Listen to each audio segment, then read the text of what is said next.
আসসালামু আলাইকুম। আজকের মূল টপিক হচ্ছে ভিপিএন। ভিপিএন কি সত্যি অনিরাপদ? ভিপিএন কি শুধু ইলিগাল বা আনঅথরাইজ ওয়েবসাইট ভিজিট করার জন্য ব্যবহার করা হয়? এর অ্যান্সার হচ্ছে নো। তবে ফ্রি ভিপিএন ব্যবহারের ক্ষেত্রে অনেক বেশি সতর্কতা জরুরি, কারণ 65 থেকে 67% ভিপিএন এর কোডিংয়ে একটা না একটা ট্র্যাকিং লাইব্রেরি ঢুকানো থাকে। আর এগুলো কারা করে? এগুলো করে ভিপিএন প্রোভাইডকারী কোম্পানিগুলো। আরেকটি পয়েন্ট, আপনার ভিপিএন ব্যবহারের কারণে উক্ত কোম্পানি আপনাকে একটা থার্ড পার্টি ওয়েবসাইটে নিয়ে যাচ্ছে, ফলে তাদের ভিজিটর পড়ছে এবং ইনকাম হচ্ছে। আরেকটি পয়েন্ট হচ্ছে, আপনার ফ্রি ভিপিএন ব্যবহারের ফলে উক্ত কোম্পানি আপনার সকল তথ্য কিন্তু বড় বড় কোম্পানিকে অথবা সরকারকে দিয়ে দিচ্ছে, কারণ তারা সেখানেতে অর্থ পাচ্ছে। সুতরাং এ বিষয়ে সবাই সতর্ক থাকুন। ভিপিএন সম্পর্কে আমরা খুবই পরিচিত হলেও এটার প্রকৃত কাজটা সম্পর্কে আমরা পুরোপুরি অবগত নই।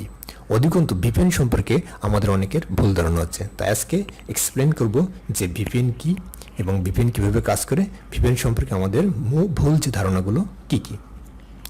দেখুন, সরকার যে সাইটগুলো নিজ দেশে ব্যান করে দিয়েছে বা অবৈধ ঘোষণা করে দিয়েছে, আমরা কিন্তু সেই সাইটগুলো ভিজিট করতেই ভিপিএন ইউজ করে থাকি। তো ভিপিএনের ফুল ফর্ম কি? ভিপিএনের ফুল ফর্ম হচ্ছে ভার্চুয়াল প্রাইভেট নেটওয়ার্ক। আপনি যখন স্বাভাবিকভাবে কোন নেটওয়ার্কের সাহায্যে, যেমন ওয়াইফাই, মোবাইল ডাটা বা কোনো স্পেশাল ওয়েবসাইট যেমন ফেসবুক, ইউটিউব, টিকটক বা যে কোনো নেটওয়ার্কে প্রবেশ করার জন্য অনুরোধ করেন, তখন আপনার ওই রিকোয়েস্টটা ফেসবুক, ইউটিউব বা টিকটক একটা হিট করে। আর এর মধ্যখানেতে কোনো হ্যাকার চাইলে আপনার ওই তথ্যগুলো হাতিয়ে নিতে পারেন। এখন প্রশ্নগুলো, কোন তথ্যগুলো বা কোন ডাটাগুলো, সেগুলো কি কি? ডাটাগুলোর মধ্যে হতে পারে আপনার আইপি অ্যাড্রেস সহ আরও অনেক গুরুত্বপূর্ণ তথ্য, যেগুলো ওই ব্যবহারকারী বা কোম্পানিগুলো হাতিয়ে নিতে পারে। আর আপনি যদি ভিপিএন ব্যবহার করে কোনো নেটওয়ার্ক যেমন ফেসবুক, ইউটিউবে প্রবেশ এর অনুমতি চান, তাহলে প্রথমে আপনার ডিভাইসের রিকোয়েস্টটা একটি ভিপিএন ক্লায়েন্ট সার্ভারে যাবে। এরপর আপনার ডাটাটি এনক্রিপ্ট করে একটা সিক্রেট ট্যানেলের মাধ্যমে আইএসপি সার্ভারে যাবে। এরপর আরও একটি ভিপিএন সার্ভারের মাধ্যমে ফাইনালি ফেসবুক, ইউটিউবে গিয়ে একটা হিট করবে। এখানে একটা বিশেষ জিনিস হলো, আপনার আইপি অ্যাড্রেসটা পরিবর্তন হয়ে যাবে, ফলে হ্যাকাররা চাইলেই সহজেই আপনার তথ্য চুরি করতে পারবে না, কারণ সকল ডাটাগুলো তখন এনক্রিপ্টেড থাকে। এভাবে ভিপিএন ইউজ করে আপনি ইন্টারনেট হতে সেফ থাকতে পারবেন।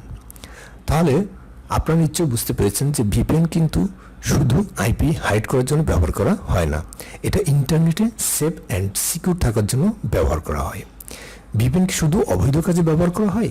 উত্তর হলো না, এটা বরং আপনার ইন্টারনেট প্রাইভেসি বা সেফটির জন্য ব্যবহার করা হয়, যাতে আপনার ডাটাগুলো অত্যন্ত নিরাপদ থাকে এবং হ্যাকাররা না নিয়ে যেতে পারে। আবার অনেকেই মনে করেন ভিপিএন ব্যবহার করে নিজেকে লুকিয়ে রাখা যায়। আসলে বিষয়টা এমন না। আপনি যদি ইন্টারনেট ব্যবহার করে কোনো অনৈতিক কাজ করেন এবং সরকার বা কর্তৃপক্ষ যদি চায় আপনাকে খুঁজে বের করতে, তাহলে সেটা অবশ্যই সম্ভব। এজন্য ভিপিএন ব্যবহার করে যেমন খুশি তেমন সাজার মতো কাজ করবেন না, তাহলে এটা আপনার জীবনের চরম ভুল হবে। সুতরাং আপনারা ভুলেও এমন কাজ করবেন না। ভিপিএন ব্যবহার করলে কি ইন্টারনেট স্পিড বেড়ে যায়? হ্যাঁ, ভিপিএন ব্যবহার করলে কিছু কিছু ক্ষেত্রে ইন্টারনেট স্পিড অনেক বেড়ে যায়, তবে সেটি অবশ্যই পেইড ভিপিএন হতে হবে। ভিপিএন কি বাংলাদেশে অবৈধ? উত্তর হলো না, তবে কিছু কিছু দেশে ভিপিএন অবৈধ, যেমন চায়না, রাশিয়া, এরকম কিছু কিছু দেশে ভিপিএন একেবারে অবৈধ। তবে ভিপিএন ব্যবহার করার ক্ষেত্রে রেপুটেড কোম্পানির ভিপিএন ব্যবহার করবেন এবং ফ্রি ভিপিএন ব্যবহারের ক্ষেত্রে অবশ্যই সতর্ক থাকবেন, কারণ অনেক ফ্রি ভিপিএন তাদের সার্ভিসের অন্তরালে আপনার সকল তথ্য হাতিয়ে নিতে পারে। এর মূল কারণ হলো, আসলে ফ্রি বলে পৃথিবীতে কিছু নাই, অনেক ফ্রির অন্তরালে আপনার জীবনের চরম ক্ষতি হয়ে যেতে পারে। তাই সকলে ফ্রি সম্পর্কে সর্বদা সতর্ক থাকুন। আর পরিশেষে একটা বিষয় বলতে চাই, আমার সাজেস্টেড যে ভিপিএনটা আছে মেড বাই বাংলাদেশ, অর্থাৎ বাংলাদেশে তৈরি, এবং এই ভিপিএনটি আপনারা ইউজ করলে অনেক ফ্লেক্সিবল এবং খুব ভালোভাবে ব্যবহার করতে পারবেন। সেটা হচ্ছে সিমপ্লেক্স। তো সিমপ্লেক্স ভিপিএনটি আপনারা চাইলেই ব্যবহার করতে পারবেন, এটি স্মুথলি ভালো কাজ করে। তো সবাই সাথে থাকবেন, এই কামনা বা প্রত্যাশা রেখে এখানে শেষ করছি। আর আপনারা যদি আমার এই চ্যানেল নতুন দর্শক হয়ে থাকেন, তাহলে অবশ্যই চ্যানেলটি সাবস্ক্রাইব করে পাশে থাকবেন। আসসালামু আলাইকুম।